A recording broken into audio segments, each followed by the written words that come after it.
श्री स्वामी समर्थ. श्री गुरुदेव दत्त.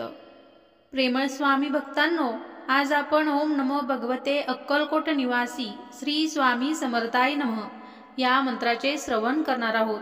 हा मंत्र केवळ एक धार्मिक उच्चार नाही, तो आत्मिक उन्नती, मानसिक शांती आणि भक्तीचा गूढ अनुभव देणारा एक शक्तिशाली मंत्र आहे. स्वामी समर्थ महाराजांच्या कृपा आशीर्वादाने हा मंत्र भक्तांच्या जीवनात सकारात्मक परिवर्तन घडवतो. या मंत्रात श्री स्वामी समर्थ हे केवळ नाव नसून ते एक ब्रह्मांडगस्तीय अदैवत प्रकृती पुरुषात्मक बीज मंत्र आहे. स्वामी म्हणजे स्वाहा, म्हणजे माझे अहंकार अज्ञान, आणि मी म्हणजे स्वतः यांचे समर्पण. तर समर्थ म्हणजे समर्थ गुरूंचे शिवत्व जागृत करणारा.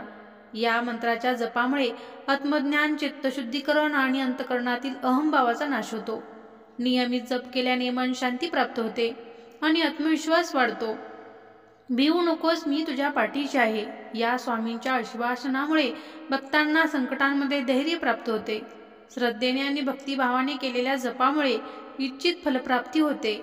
मंत्र जपामुळे आत्मिक उन्नती होते आणि भक्तिमार्ग सुलभ होतो.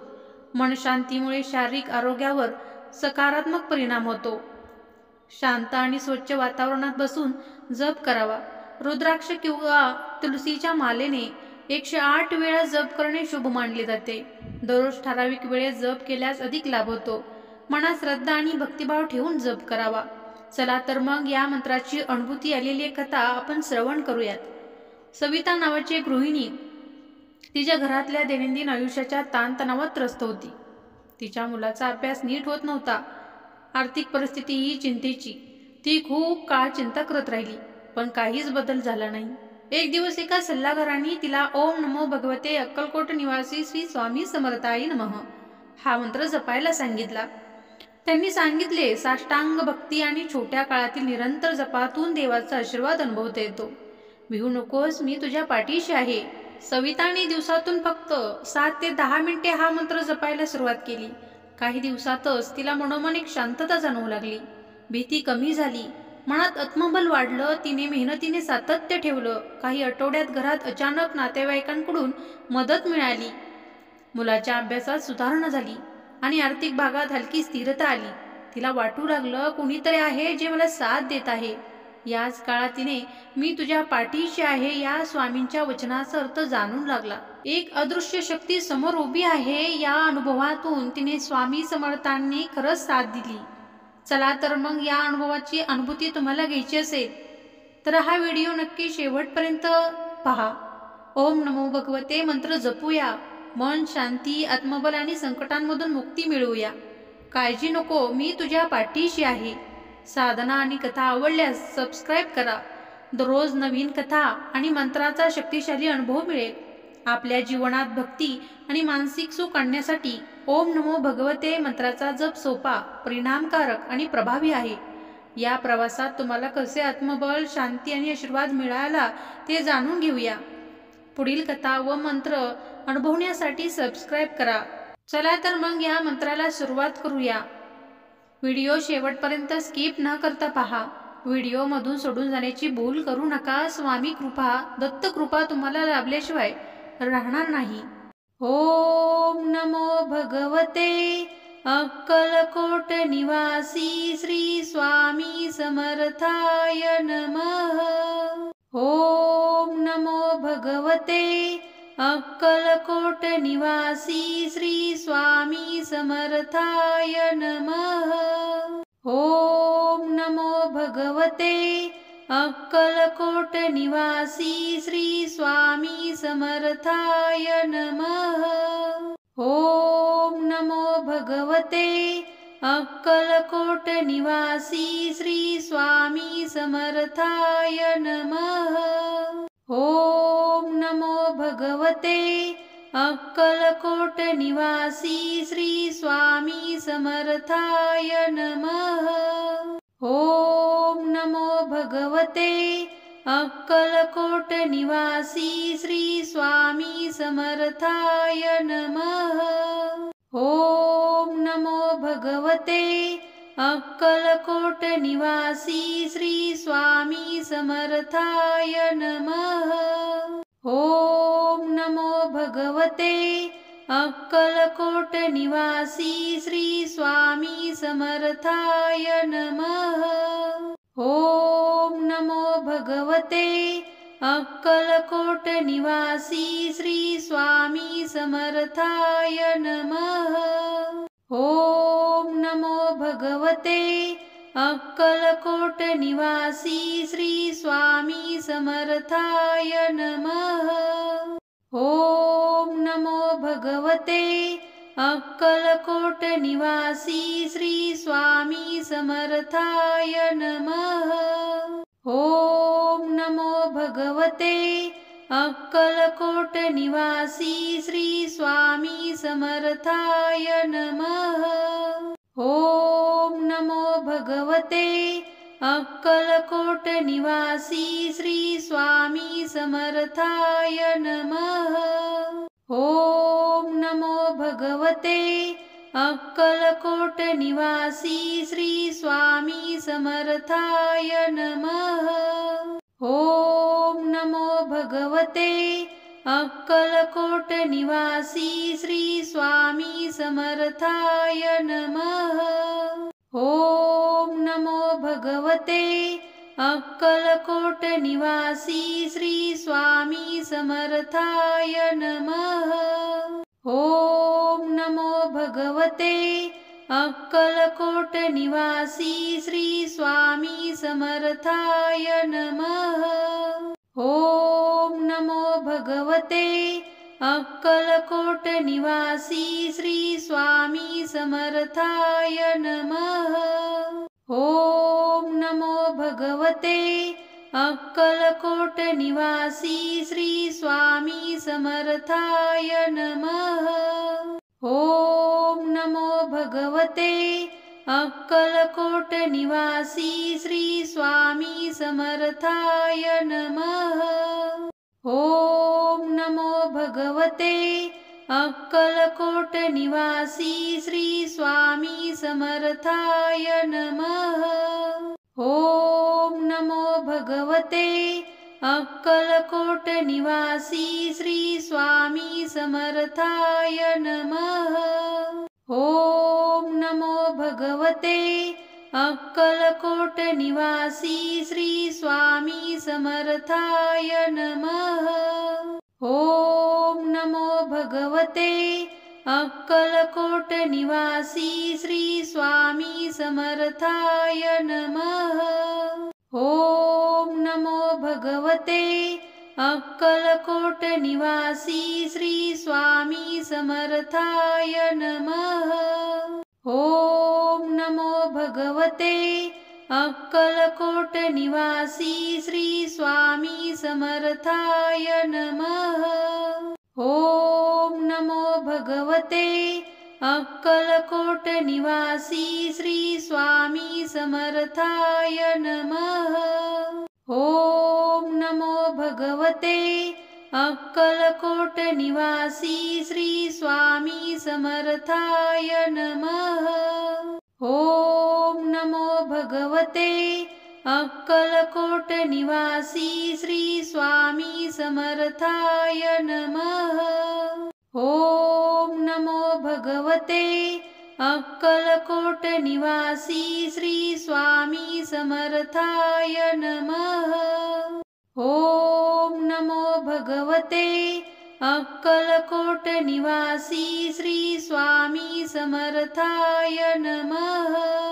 ओम नमो भगवते अक्कलकोट निवासी श्री स्वामी समर्थाय नमः। ओम नमो भगवते अक्कलकोट निवासी श्री स्वामी समर्थाय नमः। ओम नमो भगवते अक्कलकोट निवासी श्री स्वामी समर्थाय नमः। ओम नमो भगवते अक्कलकोट निवासी श्री स्वामी समर्थाय नमः। ओम नमो भगवते अक्कलकोट निवासी श्री स्वामी समर्थाय नमः। ओम नमो भगवते अक्कलकोट निवासी श्री स्वामी समर्थाय नमः। ओम नमो भगवते अक्कलकोट निवासी श्री स्वामी समर्थाय नमः। ओम नमो भगवते अक्कलकोट निवासी श्री स्वामी समर्थाय नमः। ओम नमो भगवते अक्कलकोट निवासी श्री स्वामी समर्थाय नमः। ओम नमो भगवते अक्कलकोट निवासी श्री स्वामी समर्थाय नमः। ओम नमो भगवते अक्कलकोट निवासी श्री स्वामी समर्थाय नमः। ओम नमो भगवते अक्कलकोट निवासी श्री स्वामी समर्थाय नमः। ओम नमो भगवते अक्कलकोट निवासी श्री स्वामी समर्थाय नमः। ओम नमो भगवते अक्कलकोट निवासी श्री स्वामी समर्थाय नमः। ओम नमो भगवते अक्कलकोट निवासी श्री स्वामी समर्थाय नमः। ओम नमो भगवते अक्कलकोट निवासी श्री स्वामी समर्थाय नमः। ओम नमो भगवते अक्कलकोट निवासी श्री स्वामी समर्थाय नमः।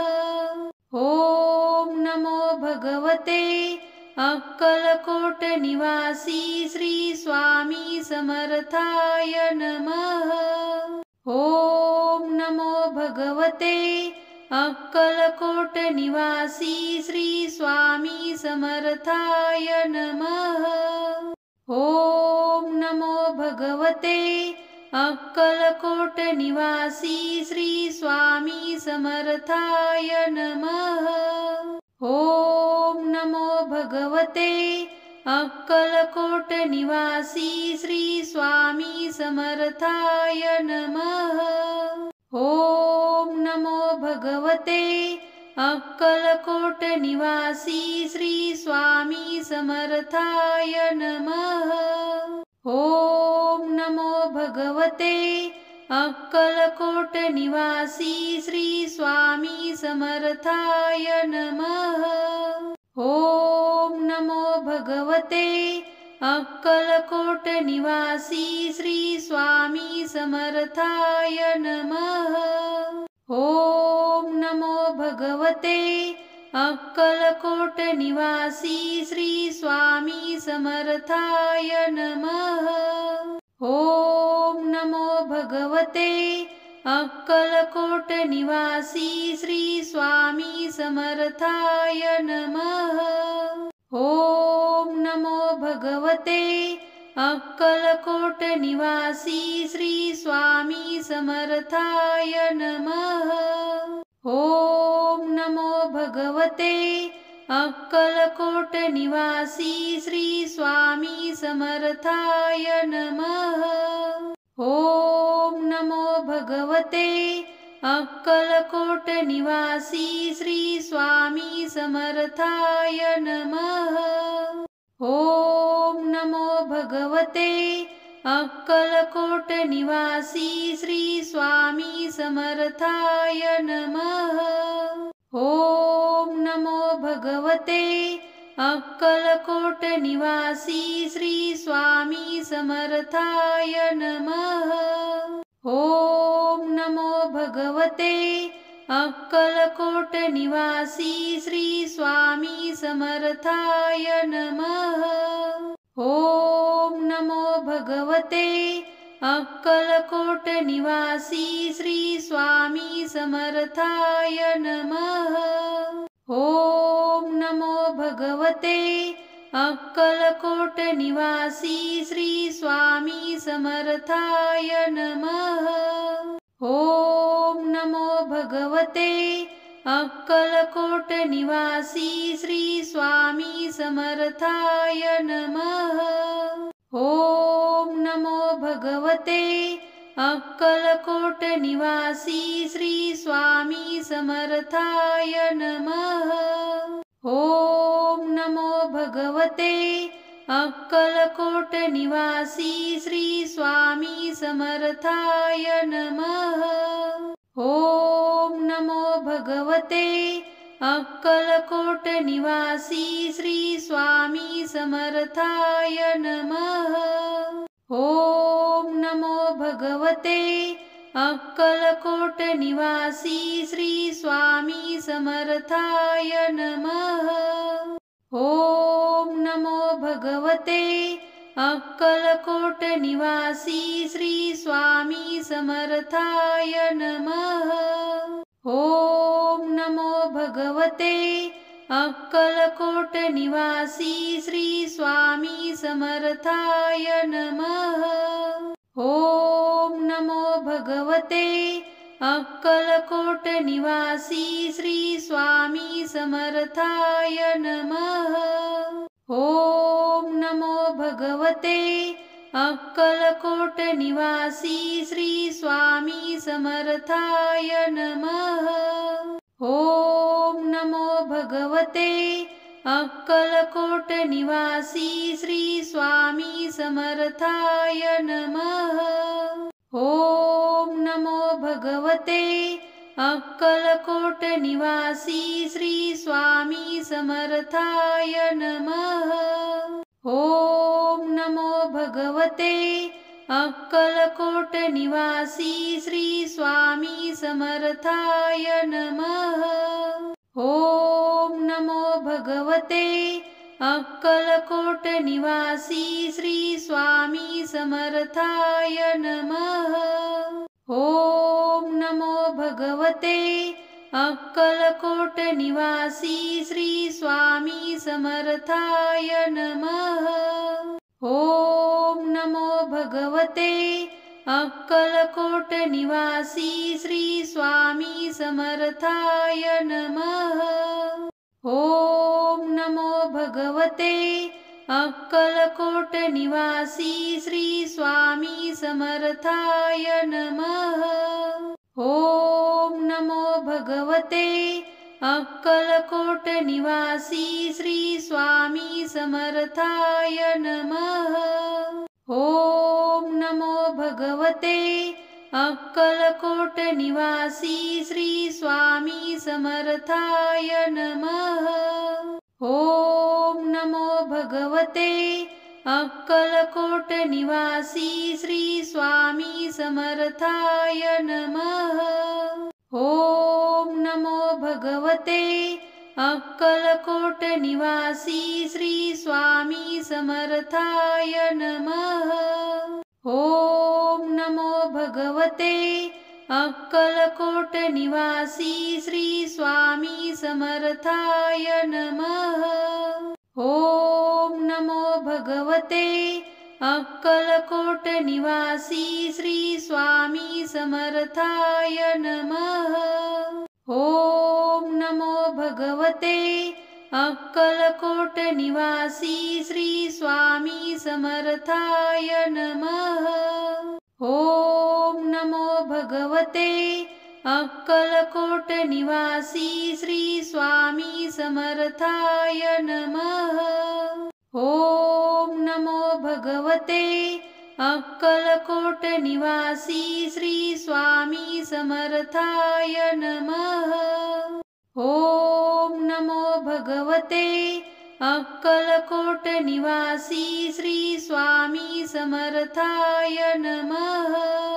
ओम नमो भगवते अक्कलकोट निवासी श्री स्वामी समर्थाय नमः।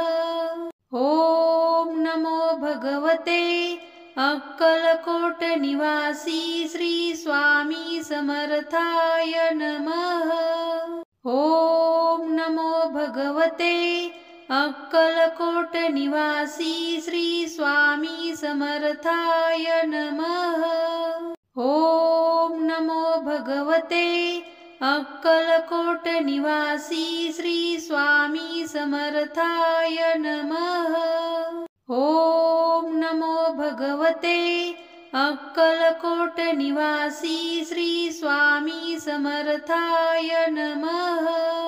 ओम नमो भगवते अक्कलकोट निवासी श्री स्वामी समर्थाय नमः।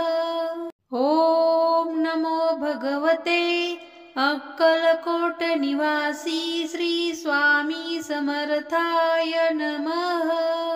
ओम नमो भगवते अक्कलकोट निवासी श्री स्वामी समर्थाय नमः। ओम नमो भगवते अक्कलकोट निवासी श्री स्वामी समर्थाय नमः।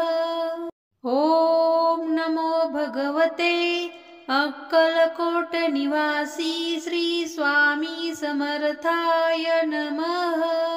ओम नमो भगवते अक्कलकोट निवासी श्री स्वामी समर्थाय नमः।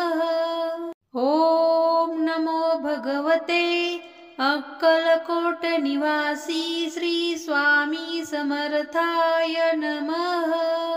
ओम नमो भगवते अक्कलकोट निवासी श्री स्वामी समर्थाय नमः। ओम नमो भगवते अक्कलकोट निवासी श्री स्वामी समर्थाय नमः। ओम नमो भगवते अक्कलकोट निवासी श्री स्वामी समर्थाय नमः। ओम नमो भगवते अक्कलकोट निवासी श्री स्वामी समर्थाय नमः। ओम नमो भगवते अक्कलकोट निवासी श्री स्वामी समर्थाय नमः। ओम नमो भगवते अक्कलकोट निवासी श्री स्वामी समर्थाय नमः। ओम नमो भगवते अक्कलकोट निवासी श्री स्वामी समर्थाय नमः।